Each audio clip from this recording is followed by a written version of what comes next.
Welcome back, everybody, to the Get Back Guys podcast. Took a little break last week, didn't tweet about it, just decided to skip the show. Fair enough. But Nick is here with me as always, and on this episode, we've got one of the studliest studs I know joining us, Justin Moore, back to the show. Hey, welcome. I'm a big fan of this guy. So not a fan.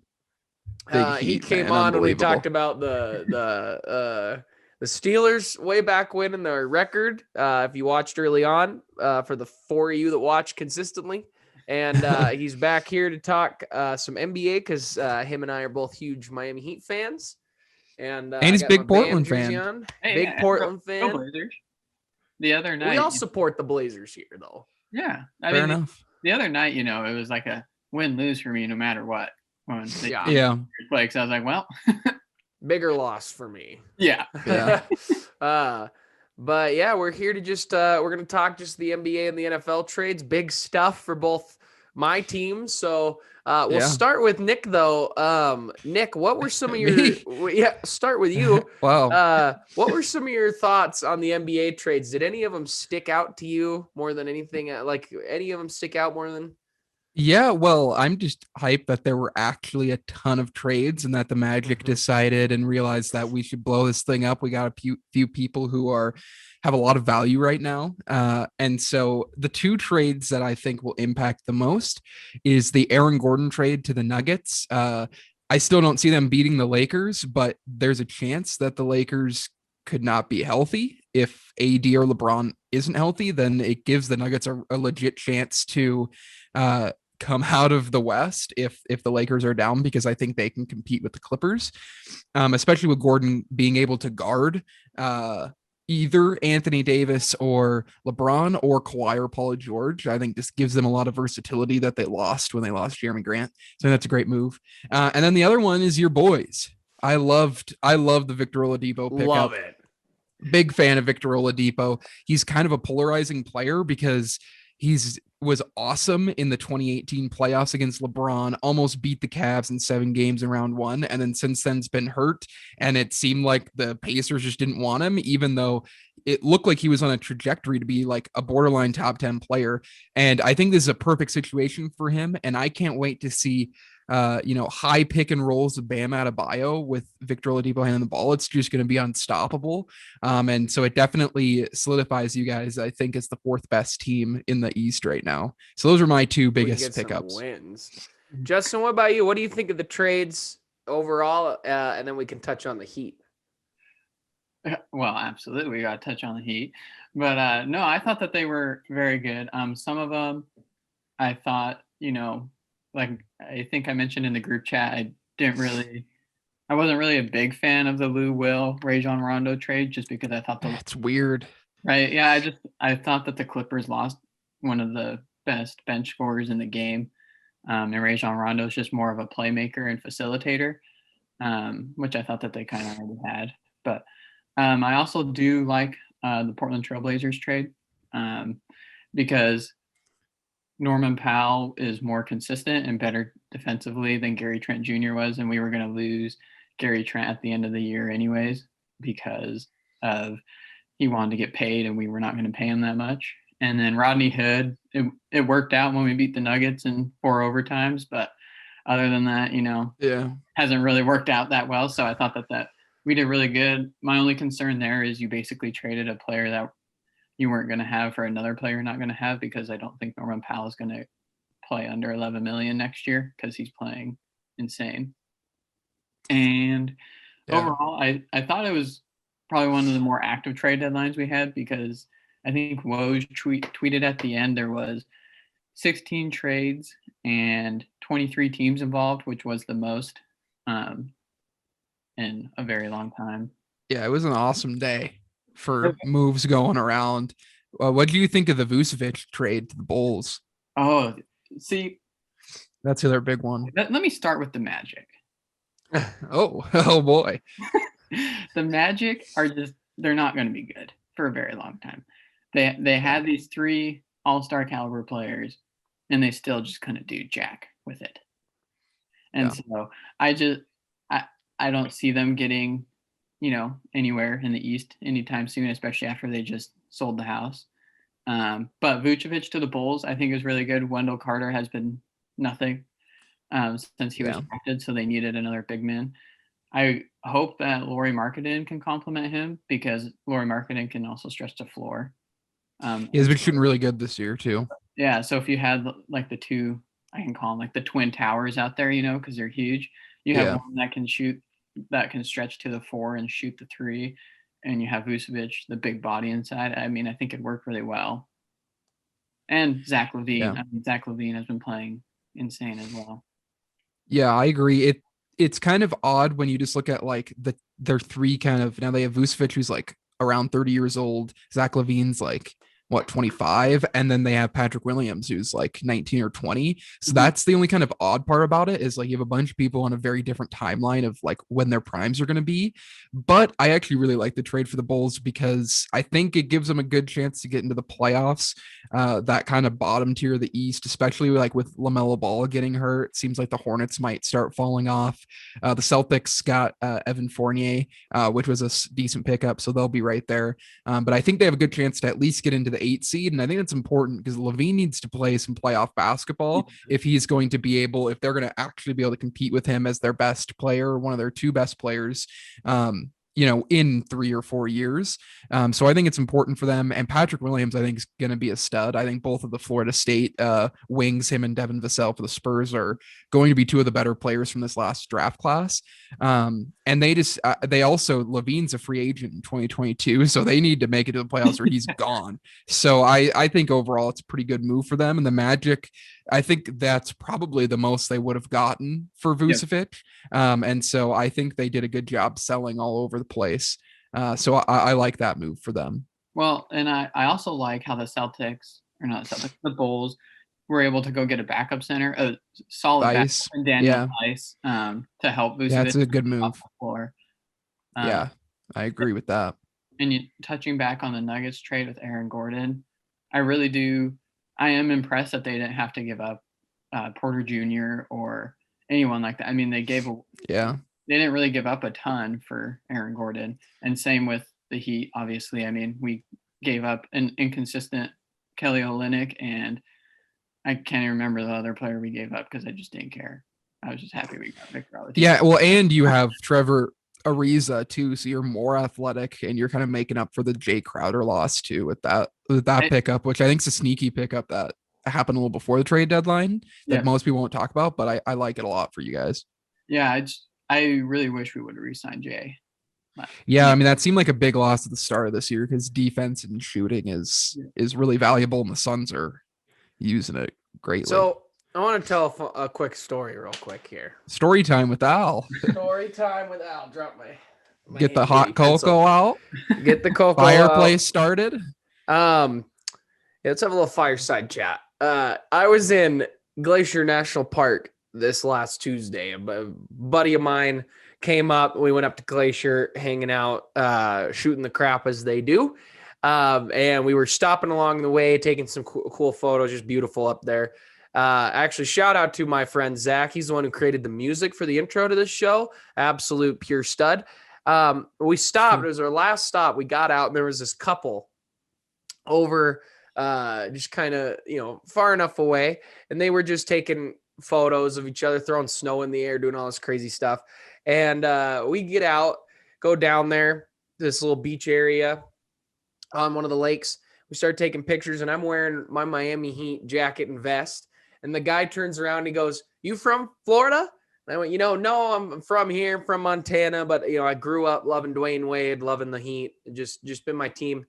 What about you guys?" And he goes, "We're from Miami, Florida." And I was like, no kidding. And he was like, "Yep." We talk about it for a minute. He's, they come up here for some craziness. And as he's leaving, he goes, "Man, I hope we do something at the trade deadline." And then just gets in his car and gets out of there. And boy, did we do something at the trade deadline. I was ecstatic. This is the most fun I've had at a trade deadline since the Cavs blew it up. Remember when the Cavs 2018 thought they had everything together, and then instead they didn't, and they blew it up to try to get something going. Worked. Got them in the finals. I love the moves Miami made. Pat Riley is a thief.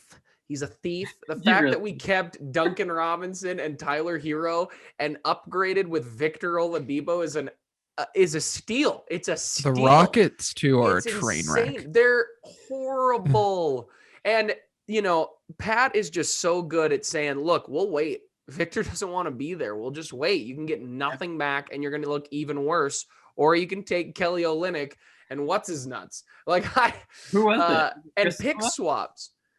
What was that? Was it Chris Silva? Was he the second? No, we traded Chris Silva For Bajanka or whatever. Yeah, to get a nice little complimentary player. I just had it pulled up here. Let me find it again. So we traded for Victor Oladipo from the Rockets for Avery Bradley, who did nothing for the Miami Heat. Did absolutely, and I like Avery Bradley, but he was never played. It was the first one to get COVID problems. Then he got hurt. Get out of here, Avery Bradley. And then Kelly Olynyk and 2022 first-round NBA draft swap rights, which from what I've read, almost every expert's saying those probably won't even be exercised. Because you're going to be better than them. Yeah. Exactly. They're not going to want that pick. That is an insanely awesome trade because they're able to hold on to the pieces they want. We're going to have money next offseason to go after Kyle Lowry or somebody else. We just need a second big man behind Bam, in my opinion. Yeah. And the fact that they held on to Precious, I think is big because I think they have not put the two of them on the court a lot this season. And I think that's honestly because due to so many Miami players having COVID issues and inconsistent, it will be like 1 week, somebody finally gets back from injury. And then 2 days later, 3 players on the team go out with COVID for 2 weeks. It's just ridiculous. But if they can start getting them to roll a little bit more, I think they really like Precious. And if he can get going as a big a little bit next to Bam, I think that'll help. Or if they get LA, which is what the big heavy rumor is could be going there after the buyout. I think this also was a very interesting trade deadline because if you think about 2 or 3 years ago, these big names in LA, Otto Porter and Andre Drummond, people were traded for them. But instead, they were waiting for the buyout market because they're like, well, if I can just get you for free, basically, why am I going to trade those pieces? And I thought that was kind of interesting because I would say in a normal year, not COVID or if, where people were playing consistently, I feel like that they might have got a trade for them.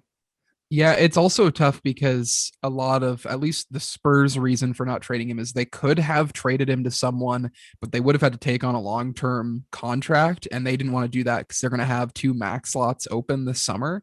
And so, it's tough. They should have traded LaMarcus two trade deadlines ago, and they could have gotten something for him, and it wouldn't have made the Spurs any worse.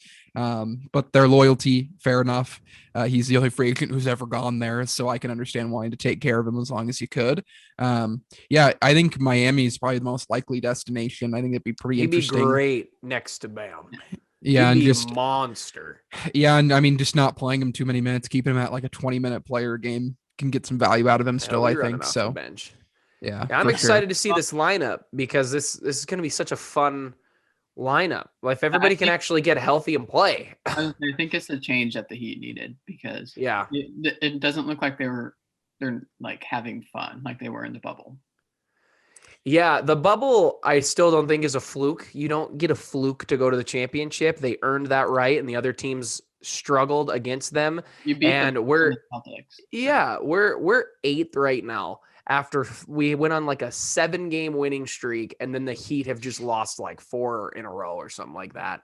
And last night's game, they played last night from when we're taping this, and they were getting absolutely obliterated by the Kings at the half, and they came back and almost won the game. They only lost by 5, and that was without a lot of people. Jimmy had just gotten back. They need to get consistent. Jimmy talked about it in the press conference, and when they started to get consistent, we started winning. We won 6-7 games straight, and then all of a sudden the inconsistency hit again. And I think Pat Riley is saying we need a change.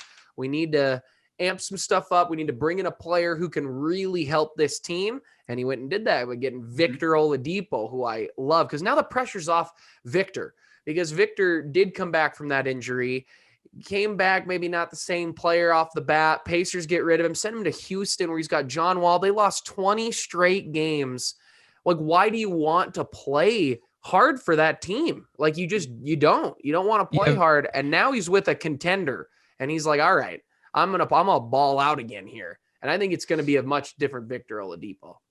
Yeah, I mean, if you get Victor, who was in the 2018 playoffs, because Jimmy's not really the main ball handler for you guys, and I think he's a little bit better off ball, and giving him and taking off that pressure from old man Goran Dragic could be really big for what your team's doing.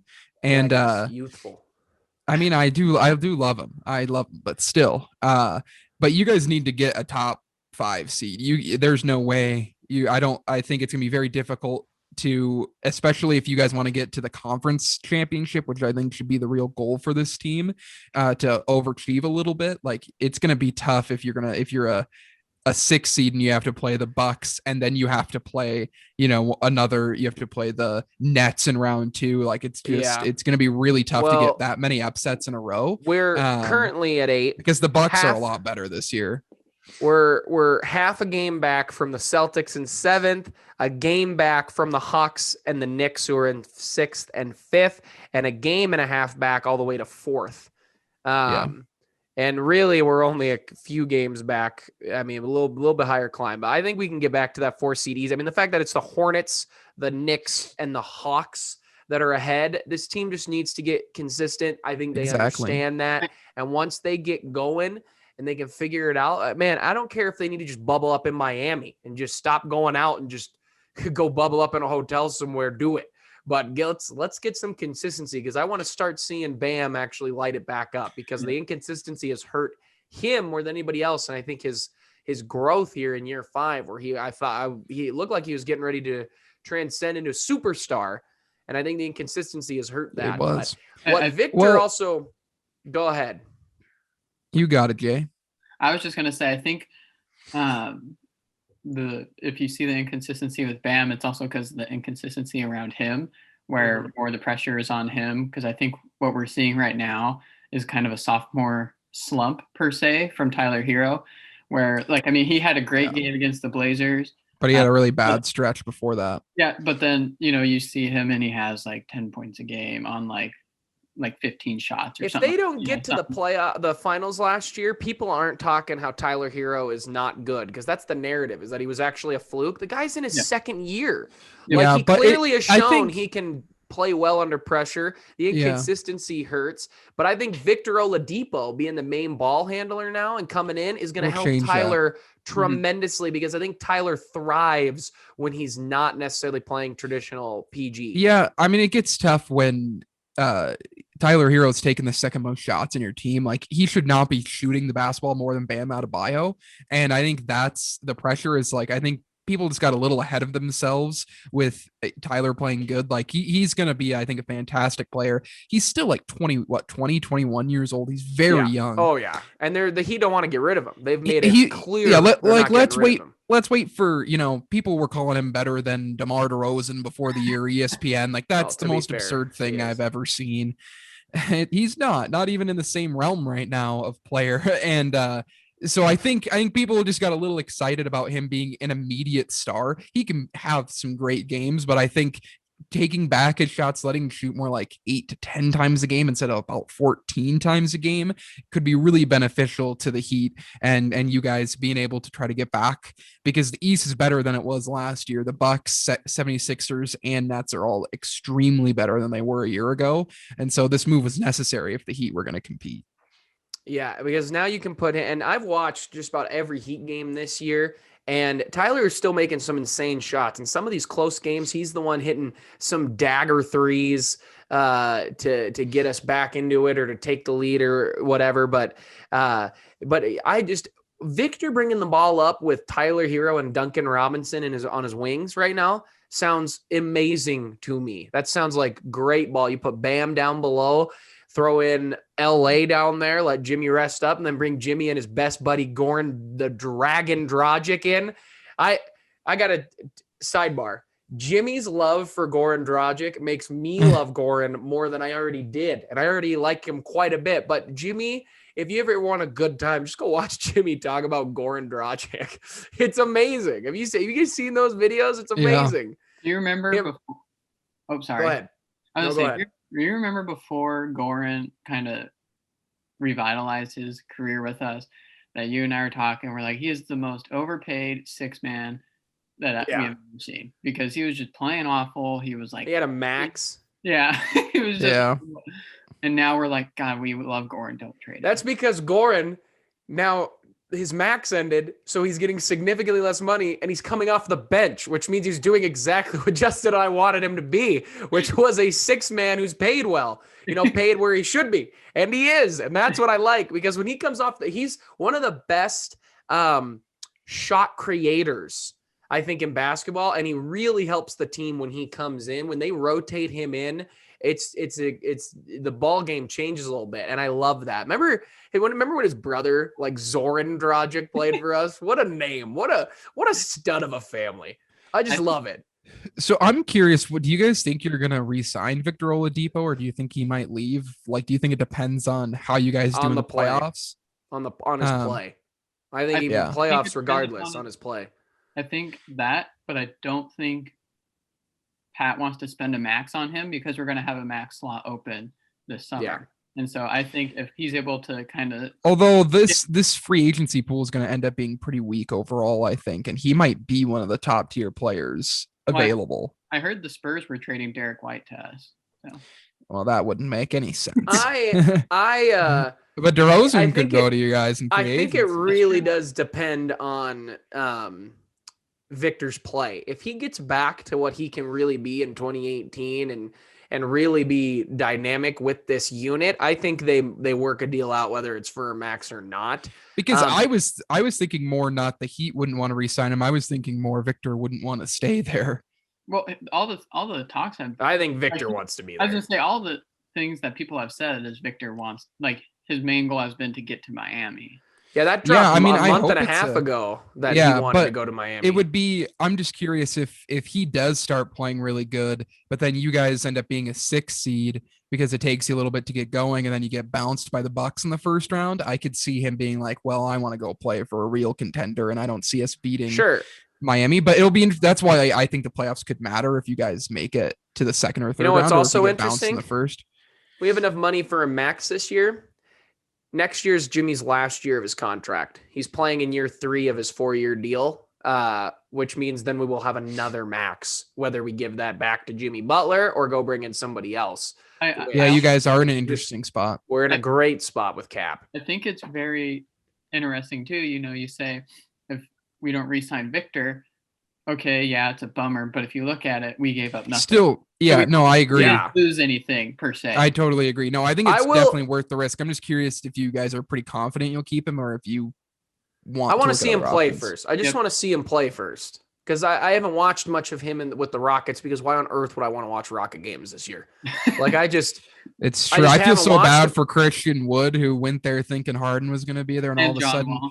Yeah, and then all of a sudden that team stinks, and he's stuck in a bad franchise again. I have the full league pass. I mainly use it to watch the Heat, and I tune into other games here and there, and the Rockets are not one of them. I almost never click on Fair them. enough. It's almost as if Christian Wood downgraded going to Houston because the Pistons are better this year. Yeah, I know it is. I feel so he bad called up Christian Wood needs to go to I hope that he gets out of there and goes to a good team, because he is awesome. He called up the greatest GM in Texas history, and he called up Billy O'Brien and said, how do I get great picks? And he said, here's what you do. You trade everybody for a sack of potatoes, and then you get run out of town. Yeah, Houston's trade for Harden and what they've gotten in return makes horrible. What the Spurs gave up for Kawhi Leonard and getting back DeMar and Jakob Poeltl and first round pick look so much better, because there are 3 of our 5 starters are from that trade now. Never so thank goodness. Trash the Poeltl.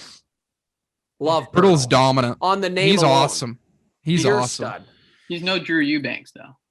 Drew's playing okay. Look. The last name Poeltl will always beat the Eubanks in any last name. Well, Drew went to there. Oregon State where Justin graduated. So Justin out here bowling with Eagles lineman legends. Yeah. That's what Justin goes out and does. Love it. Anything else on the NBA that we want to talk about? I'm pumped. I really want to watch this Heat team play, and so I'm just sitting there waiting. I want to talk to Nick. Also, Alex, feel free to chime in. Oh no. So I said this last night, Nick. Said what? So with LeBron being out. Oh, the MVP race. You think Harden is the MVP? I don't know if I think he is. Yeah.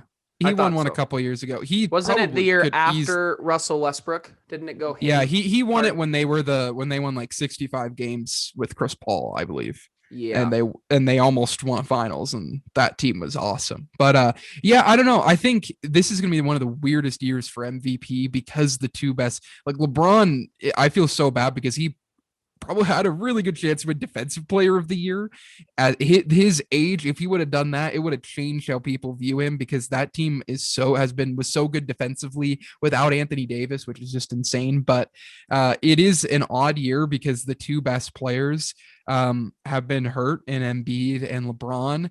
And when you look at, a very typical thing is you have to be a top seed to win MVP, but the Jazz don't really have, they play such, kind of 2014 Spurs basketball. They don't have a stud. And similar with the Suns, I don't think Booker has played enough to win MVP, and Chris Paul, their stats aren't good enough. So when you look at the players who are, the only team that has a top 2 seed that has a player who's playing like that is James Harden, but he also did quit on his team. And I know the first couple games that he played, when he did play, he actually played really well. And then he was like, I got to get out of here, so I'm going to play bad.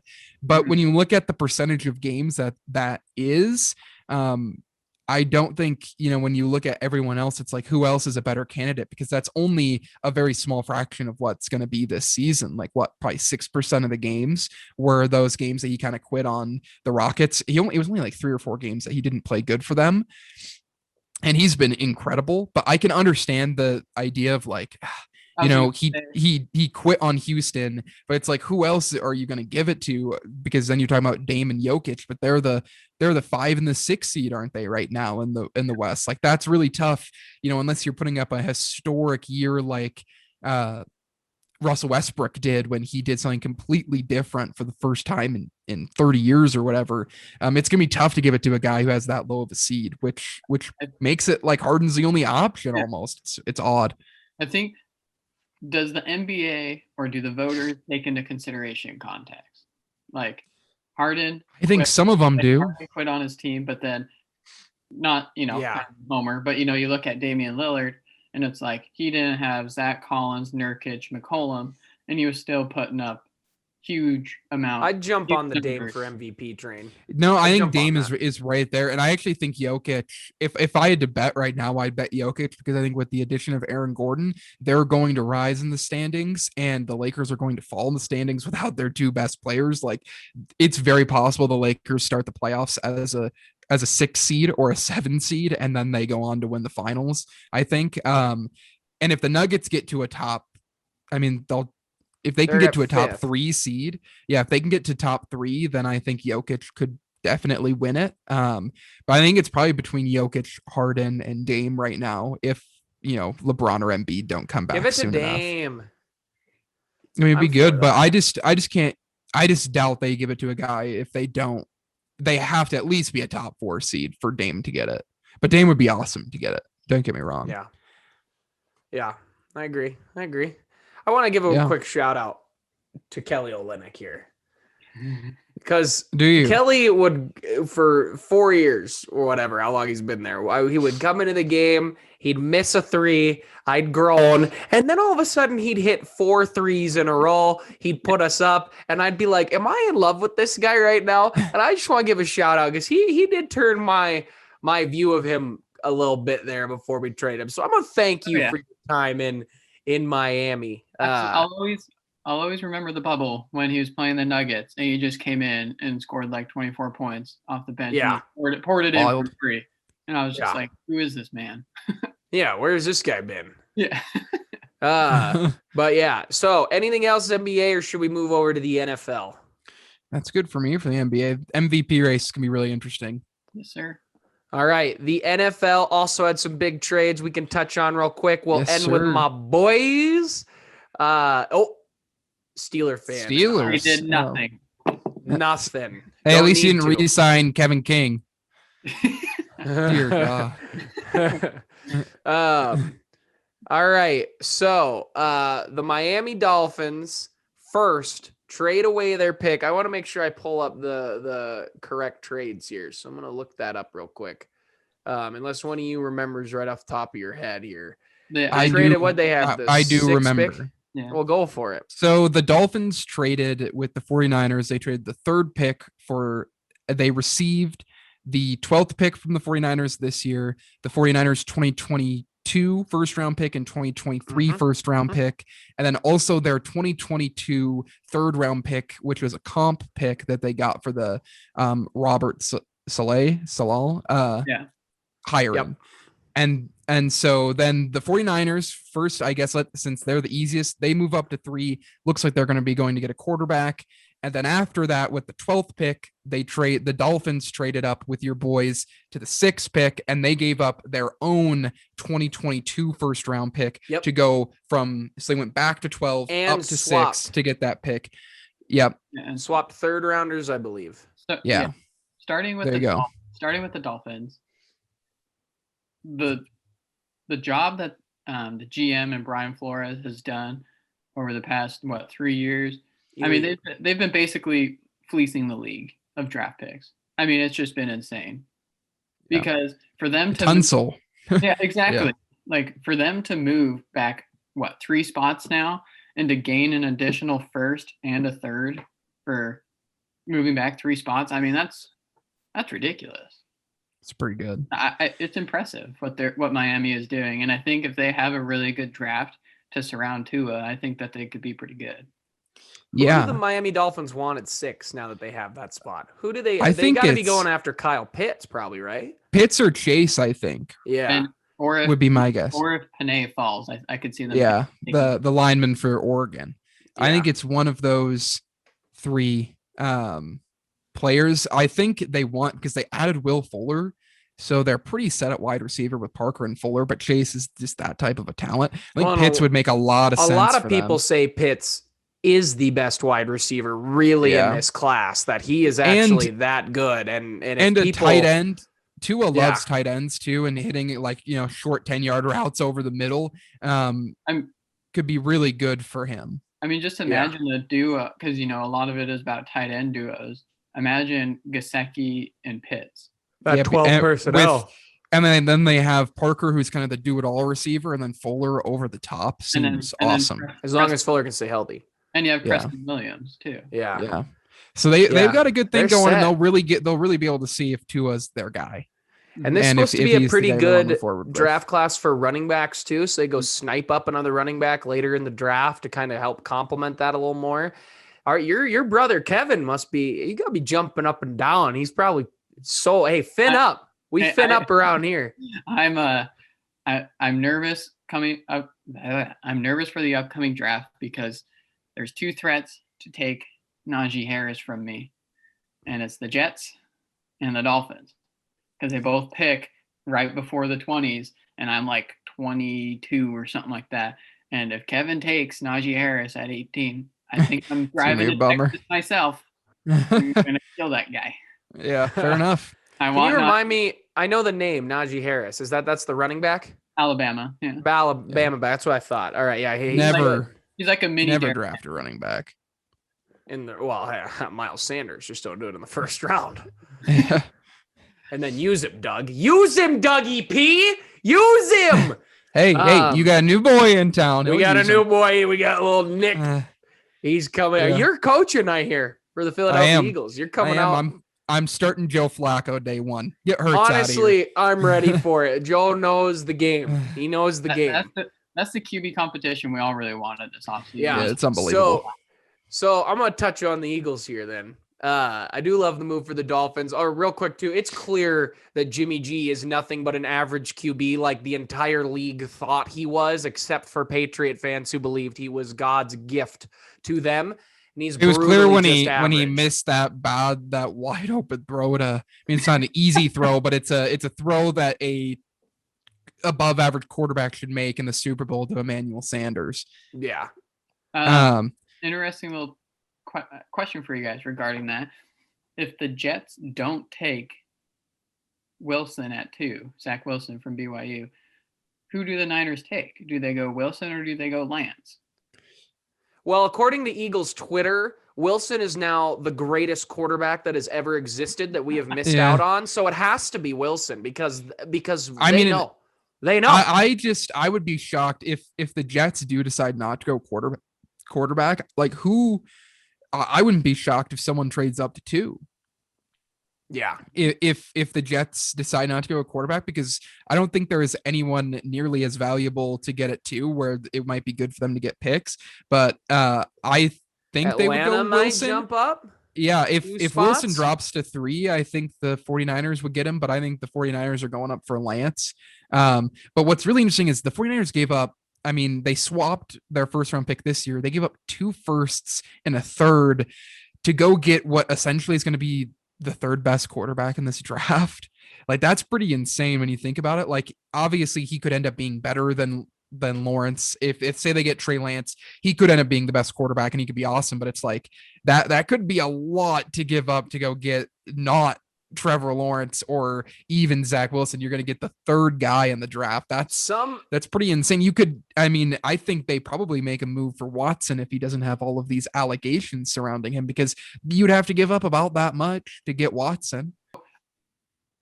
When can you think if it goes 1, 2, 3, Lawrence, Wilson, Lance, when was the last time 3 quarterbacks were taken with the top 3 picks? I would have no idea. Is this a trivia or no, you don't know? I'm just curious. I'm like, when was the last lifetime that we've I know back to back? I know 3 quarterbacks have been taken sometime in history, but there's never been 4. So it would be actually that would already be insane. But if the Falcons get Fields, I don't know. Let me look it up. I was gonna say here, I'll look it up too. While you're looking it up, I want to bring out my point about scouting real quick. I got a point about scouting. So some people have the Jacksonville Jaguars not taking Trevor Lawrence and taking Zach Wilson. Have you guys seen that? You're both and it's so ridiculous. Zoned in. It's ridiculous. I want to point this out. We have to remember that the best scouts, the best evaluators miss the mark all the time. Look at Mitch Trubisky going before Patty Mahomes. Like, it makes no sense. And like Eagles Twitter loses it when they hear that we were originally trying to trade up for Zach Wilson to the 3rd spot. And then they're like, man, I can't believe we missed out on that. And we trade back. It's like, relax. Like the jury is still out on Jalen Hurts. Like there's just nothing but assumptions. It drives me nuts because Trevor Lawrence 2 years ago was considered the greatest quarterback to ever come out of college ever. I remember hearing that all the time, that this guy's going to be an absolute animal. He'll be the best QB ever to come out of college. And now it's like, wow, this Zach Wilson could also, he's actually Patty Mahomes, so he could go first. It's just like we never know.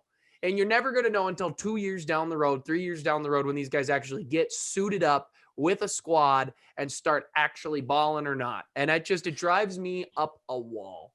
The hunt, what drives me up a wall is the hunt for the new Patty Mahomes, because it tricked the Packers into drafting Jordan Love.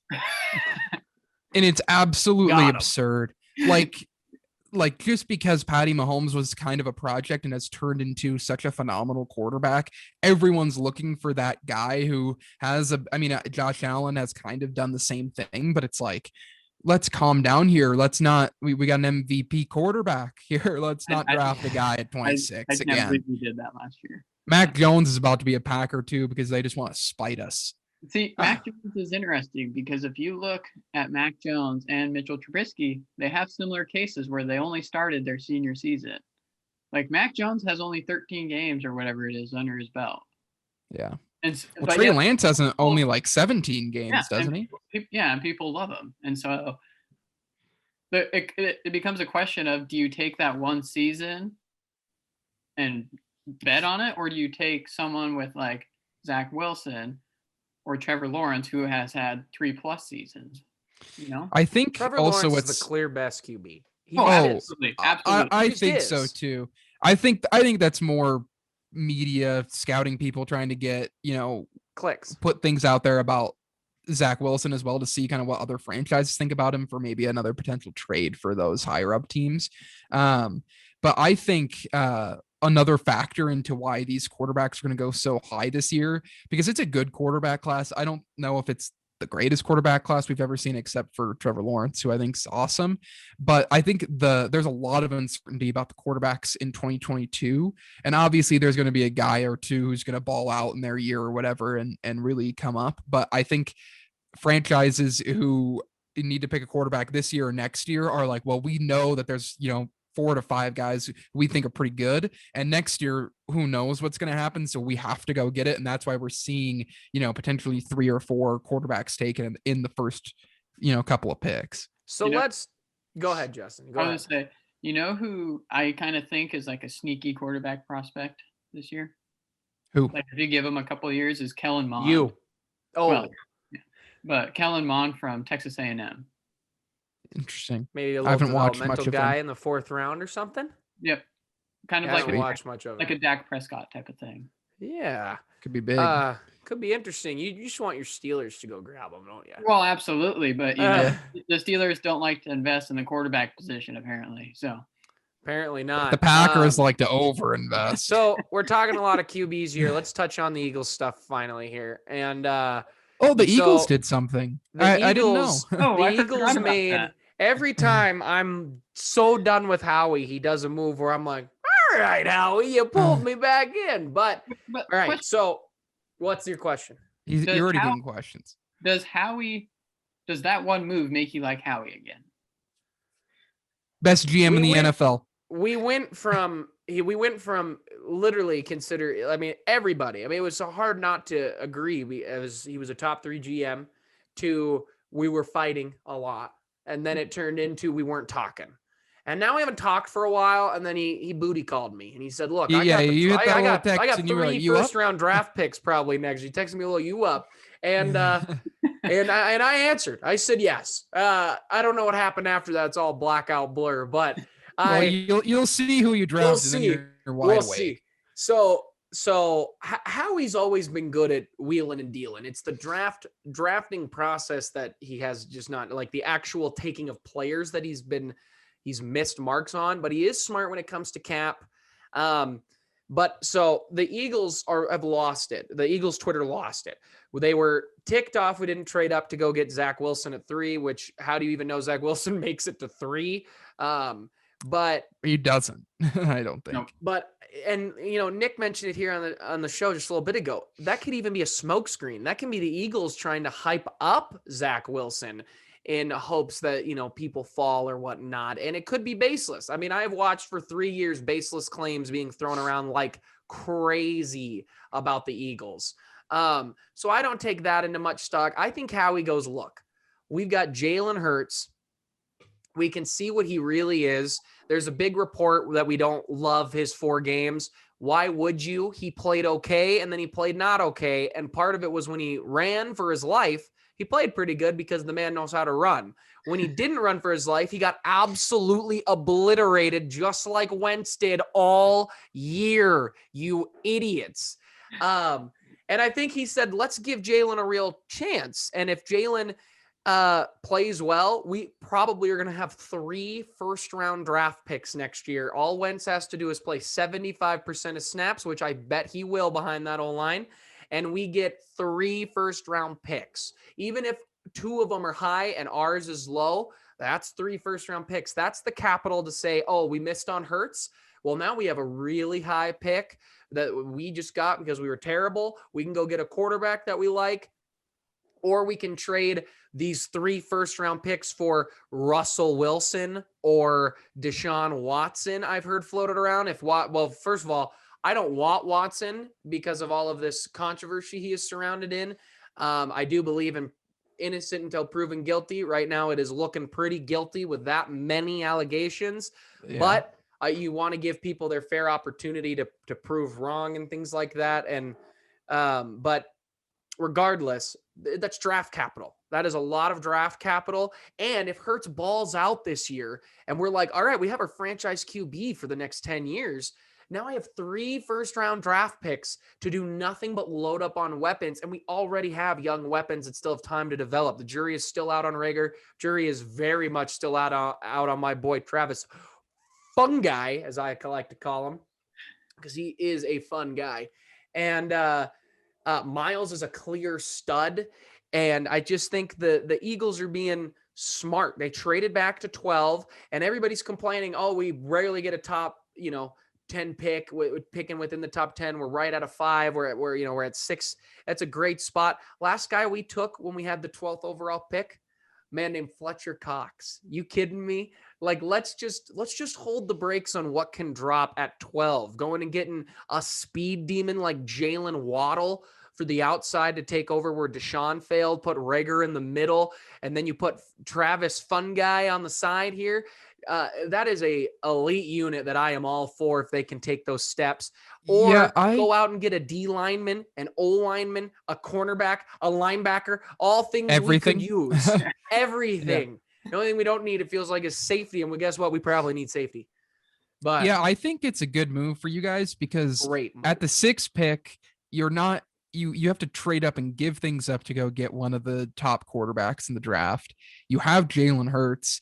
It doesn't feel like this is the draft where you need to 100% define where your franchise is going to go for the next 5 years. And it feels like if you guys get some more, you guys just need more talent overall. You need more young players. Young talent, yes. So you trade back, you get an extra pick. You hopefully can still get a really good player there. And then if it gives you perfect flexibility, if you need, if Jalen Hurts is terrible, you're probably going to have a high draft pick next year too, if he ends up not being the guy. So you can get a QB and you probably can still use your other 2 picks. Like you might be in a position to just have a top 3 pick next year if Jalen Hurts is really that bad. And if Jalen Hurts is awesome and you think you can build something around him, perfect flexibility. I think it makes a lot more sense than picking in the kind of 6 range where it's like, maybe you can get Pitts, who's awesome, but you're so uncertain about quarterback. Yeah. And you can still get, if you want to get a receiver, one of those Bama receivers is probably going to be there at 12. So you'll have guys that you could get at 12 potentially. So I think it makes a lot of sense. I want to say this too. I love the moves. We have 11 draft picks, league high this year. I doubt we take 11 players. I bet you we end up taking 8 or 9 and trading up. We only have 1 4th-round pick, but 3 5s and 2 6s or something like that, 3 6s. I bet you we trade some of those, jump into the 3rd or 4th round a second time and try to get some like legitimate starting caliber players. I love it. And I want to point this out because I brought it up on the show that I would welcome Mitch Trubisky as our backup QB. Didn't get him, but man, do I love the Flacco signing because one, Flacco is not, even if the whole organization says QB competition, it's not a quarterback competition. Jalen Hurts will start, and if Flacco comes in, it's going to be in 2 scenarios. Hurts isn't good, and we're playing Flacco just to, play Flacco and not care about Hurts and just get worse picks because Flacco probably will play worse than Hurts at the age he's at. Or Hurts gets hurt and Flacco has to come in and maybe wheel and deal and try to pull out some old Joe Flacco that has made some really good throws and won some big games before. Man's a Super Bowl champion. And about 9 years ago, though. I'm for it though. I'm for that attitude. I think Howie is making smart moves, but here's the biggest thing of all of it. He has to hit on the draft picks. He needs to hit on some of these guys. And next year for sure, if he has 3 first-round picks, Hurts balls out, we have a clear-cut QB, and then he doesn't hit on even one of those picks next year, or even whoever we take at 12 this year, he probably will finally get fired. Because that is the biggest problem Howie has. Having all this capital is great, but if you don't draft legit, like honestly, if he takes 11 players and hits on 2 of them, I think that is great. And then maybe get a couple guys who are solid, but you get 2 great players who can really be starters. I'm sold on that. Final thing too, Eagles are projected somewhere between 60 and 90 million in cap next year to spend. I'm for that. I am for that with 3 first-round draft picks. If Carson Wentz can actually ball out, which I think he will. You kidding me? You kidding? $60 million we get to go spend on free agency. If Hurts balls out, we're going to be looking pretty. It's feeling like 2022 is going to be 2017 Eagles. Yes, it could be if Hurts is really good. Love it. Howie pulls me back in a little bit. Hey, I answered the text. Justin, you've been quiet. What are you thinking?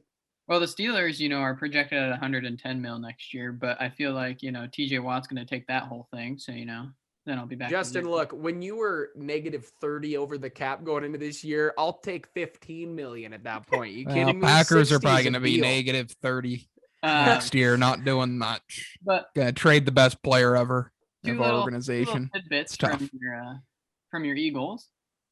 I think the situations are very interesting if you compare Seattle, Philly, and you fly west to Seattle, and you're talking about how Carson Wentz was getting obliterated and Russell Wilson was also getting obliterated. But then it's 2 vastly different things. You traded away Wentz because you had someone young that you trusted, whereas Seattle has nothing. They have Geno Smith. Yeah. But then Russell also wanted out, but now it seems like they're mending the relationship.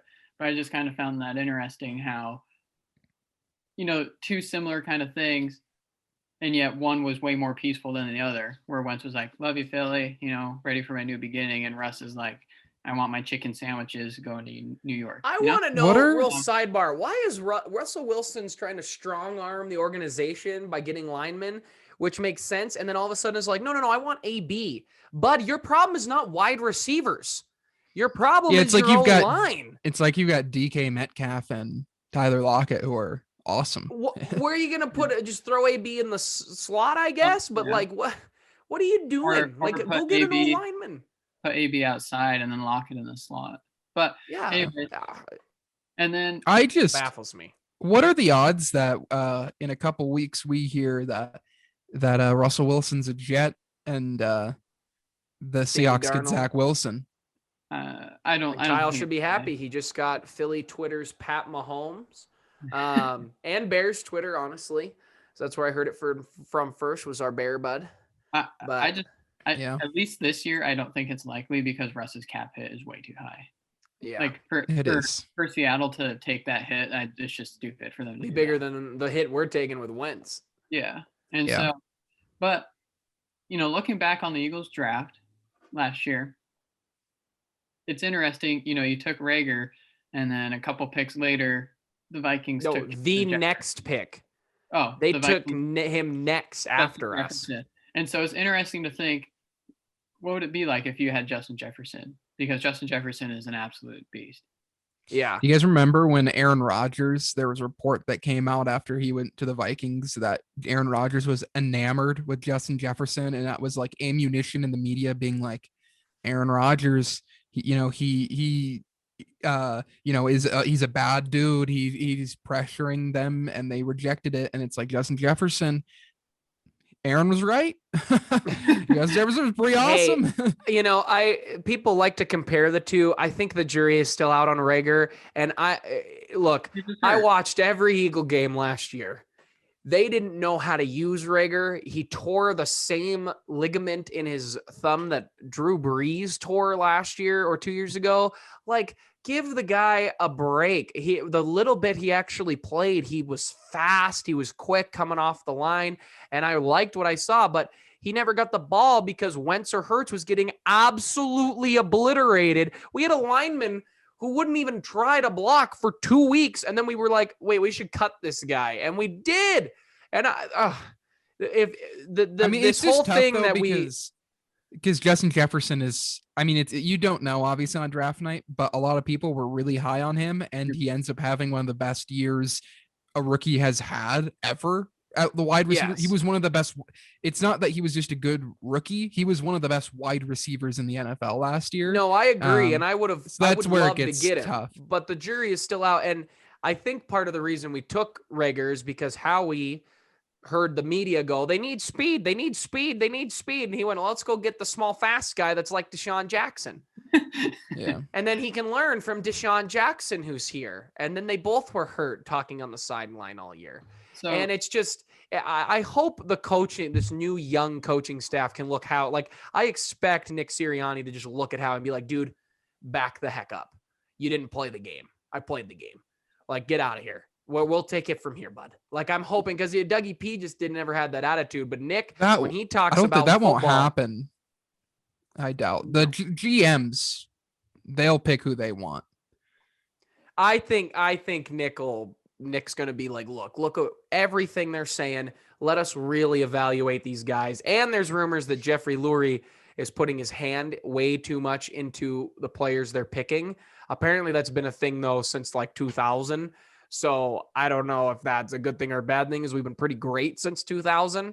But who knows? I think Nick and the young coaching staff is going to have a little bit more lip, and their passion for the game is just so brutally obvious that it'll be a fun season. I'm just excited. We have a lot of capital, so I'm excited. The dream scenario for you, Alex, if you could pick anyone at 12, who would you want? Like, realistically? Like, realistically, who do I think would fall? Like, who would be your dream pick? I would like Waddle. I think Waddle would be cool. There's a cornerback. I can't. Do you want Waddle over Smith? No, I think I'd take Smith, but I don't think Smith will fall that far. I think I would take Smith. I think there's a handful of people who like Waddle more than Smith. I've seen Smith drop to like late teens. I like Smith more. I'd take either of them, though. There is a cornerback whose name is escaping me that's really good that I've heard a lot. The Bama quarterback is corner. Yeah, I think he'd be good. A lot of people. Go ahead, Jay.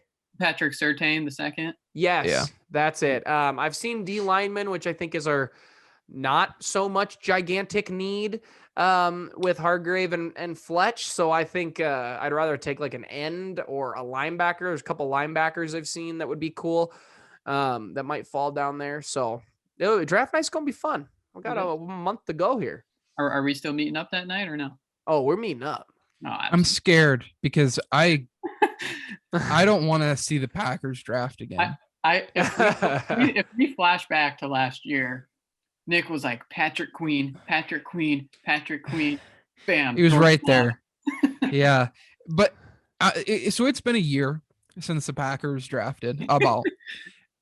I think about every day for the last year, I've thought about their draft in some capacity, and I still cannot justify their first 4 draft picks. It is absolutely absurd. And what they've done this offseason makes it more absurd because they're acting like they're still going to move off of Aaron. They will not recommit to him. So he's going to be gone in a year or two. From the Pittsburgh. They signed Aaron Jones when they drafted a running back in round 2. Why are you drafting a running back in round 2 if you thought you were going to try to make a deal with Aaron Jones? It's absolutely ridiculous. Obviously, their 4th round draft pick went to Jordan Love. Our 3rd round draft pick is now, we re-signed. I like the re-signing of Mercedes Lewis, big dog. I think it's awesome. But we've got Bobby Tonyan.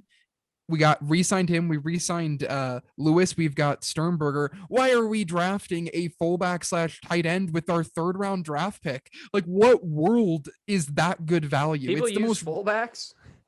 Well, we drafted DeGuara. He's a half fullback, half tight end.